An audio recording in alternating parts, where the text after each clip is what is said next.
बहुत गंभीरता से देखा जाएगा। उसमें अगर आपको लगता है गांव में कोई पात्र है तो आप बता दीजिए। मुझे ये शिकायतें नहीं चाहिए जो सुल्तानपुर में हम लोग मशहूर हैं कि हमको नहीं मिला तो किसी और को ना मिले। आज सुबह भी कोई आया कि हमारे गांव में ये सब लोग अपात्र हैं, इनका सब कैंसिल कर दो। मैं किसी का बुरा नहीं करने वाली जो लेकिन अगर कोई पात्र लायक हो रह गया है तो उसको भी मिलेगा। समझ गया? ये एक मापदंड है। जनपद सुल्तानपुर में 1,40,000 लोग ऐसे चिन्हित किए गए थे जो आवास विहीन थे। 1,40,000 लोगों में अभी कुछ दिनों पहले तक हमने 93,000 आवास दिए थे। 11,000 आवास और हमको स्वीकृत हुए थे।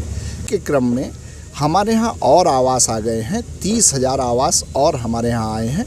अब अप्रैल तक जनपद सुल्तानपुर को आवास से पूर्ण रूपेण संतृप्त कर लिया जाएगा और इसमें पूरी युवा तो हमेशा भविष्य रहे हैं और हमारा काम है उनके लिए ट्रेनिंग देना, उनकी हर मदद करनी ताकि वो एक अच्छी ज़िंदगी जिए। ये हमारा फ़र्ज़ है और उनका फ़र्ज़ है कि अच्छे तरह से लिखें, पढ़ें, देश के प्रति एक लॉयल्टी, वफादारी दिखाएं और अपने आप को अच्छे से अच्छा बनाएं इस देश के लिए। नहीं, सुखद खबर ये है कि वहाँ एक ओवरहेड ब्रिज बन रहा है एंड 100 करोड़ का करीबन है और हम लोग 4 साल से कोशिश कर रहे थे उसके लिए और मैं धन्यवाद देती हूँ सरकार की। तो जब मैं आई थी तो मुझे पता चला कि हम लोगों ने 1.5 लाख दिए हैं लेकिन बहुत इसका डिमांड है। तो एक तो 11,000 ही बचे थे तो फिर हम सब लोगों ने मिल करके प्रयास किया और मैं धन्यवाद देती हूँ सरकार की कि उन्होंने बढ़ा करके 30,000 से ज़्यादा और दे दिए हैं। तो यानी कि 11,000 और के बजाय हम 39,000 और घर दे रहे हैं अप्रैल से पहले। अप्रैल के बाद जो बाकी बचे हैं उनकी लिस्ट बना करके वो भी पात्र बन जाएंगे। बहुत अच्छी बात है, लाभ ही लाभ है। हर सरपंच चाहते हैं कि उनके होते हुए छोटी छोटी सड़कें बन जाएं और ये 5 करोड़ से जितना हम कर सकते हैं हर सरपंच के लिए तो ज़रूर करना चाहेंगे। मैं विधायक, सारे विधायक, तो इसका बहुत फ़ायदा होगा गांव के अंदर। अभी तो मैं हर गांव में जाकर के बोल तो रही हूँ कि हम लोग MLC को वोट दे दें। देवेंद्र सिंह जी को चुना गया है भाजपा की तरफ से और हमें उम्मीद है कि वो जीतेंगे आराम से।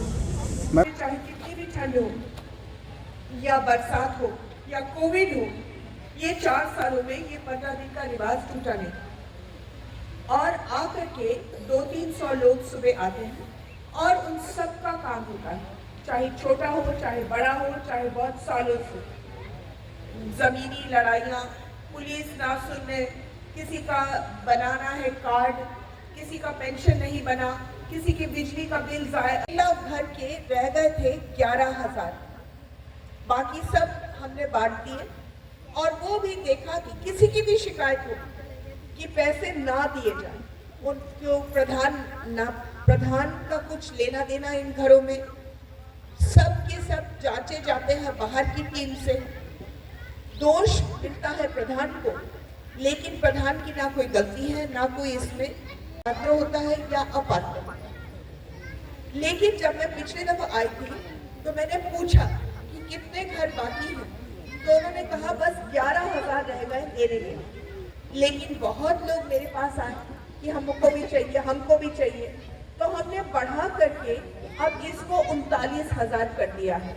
तो यानी कि 30,000 और लोगों को। संसद के अध्यक्ष का अच्छा दुबे जी आकर के बैठ जाइए ना। शुरू हुआ है ये, हम भी शुरू हुआ लेकिन अब तो शुरू हुआ है और मैं पीडी साहब का धन्यवाद देती हूँ कि हमेशा की तरह उन्होंने सबको बिठा करके बहुत आराम से सबको समझा दिया। ये बिल्कुल सही है कि आपको एक टूल किट दिया जा रहा है और 2 दिन का प्रशिक्षण, लेकिन नौकरी नहीं दी जा रही। अब आपको दो रास्ते हैं, या उम्र चाहे किसी की भी कुछ हो, मैं दिल से आपकी माँ। अब जब भी मैं आप क्या 2 दिन में कोई सीख नहीं सकता, लेकिन हाँ अगर आप ये मन बना लो कि ये 2 दिन मौका मिला है एक दिमाग को जागृत करने के लिए कि क्या हो सकता है, तो फिर उसके बाद पंचायत में हम इंजीनियर्स को बोल देंगे, पीडी साहब आप इंजीनियर्स को बोल दीजिए कि जो भी करना चाहते हैं हफ्ते में एक दफा, बोलते हैं पाइप टूट गई तो कैसे खोदा जाता है बिना तोड़े ताड़े, टंकी में लीक हो तो कैसे ऊपर चढ़ा जाता है, मतलब जो भी हो हफ्ते में एक दफा आपको मैं रिक्वेस्ट करती हूँ कि कोई अपना दान करे समय सैटरडे के दिन और बिठा दे और आप लोगों को सिखाए।